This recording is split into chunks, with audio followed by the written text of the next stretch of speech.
ఈ మధ్య ఆ స్కూల్కి వచ్చి పిల్లలందరూ పదే పదే ఫోన్తో ఆడుకుంటా ఉంటే టీచర్ నిర్దాక్షిణ్యంగా చెప్పారట, మీ ఫోన్లో అన్ని లాగేసుకుంటా, తీసేస్తాను.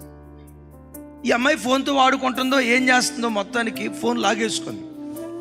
నా ఫోన్ నాకు ఇస్తావా లేదా, క్లాస్ అయిపోయేదాకా ఇవ్వను, నా ఫోన్ నాకు ఇవ్వకపోతే చెప్పు తీసుకొని కొడతా టీచర్ నందట.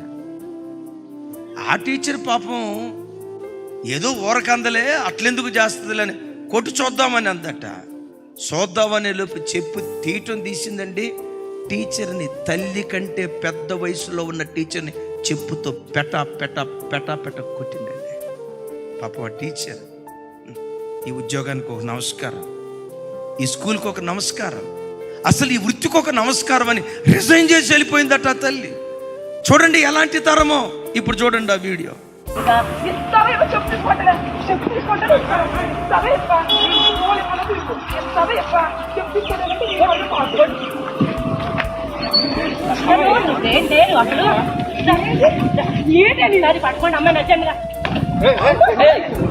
నాకు 10వ తరగతి దాకా ఒక టీచర్ గారు ఉండేవాడు.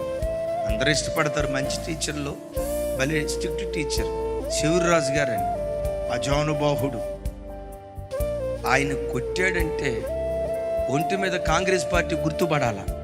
ఎప్పుడైనా ఇంటికి వచ్చి అమ్మా నాన్నలకి అమ్మ ఇట్లా కొట్టాడు అని అంటే వాళ్ళు స్కూల్కి వచ్చి ఏం చేసేవాళ్ళు తెలుసా, ఇంకా కొట్టయ్యా, ఆడి మాట నాలు ఇంకా కొట్టయ్యా అని అనేవాళ్ళు. ఆ కాలపు తల్లిదండ్రులు. ఈ కాలపు తల్లిదండ్రులు ఉన్నారు చూసారా, మా అబ్బాయిని ఎందుకు కొట్టావు, మేమే కొట్టాం. అదే పెంపకం. మరి అదేమంటే టీవీ మీడియా తీసుకెళ్తాం. ఓ రకంగా ఈ కాలపు పెంపకంలోనే లోపం కనపడుతుందండి. ఏలియాతో అంటాడు, ఏలియా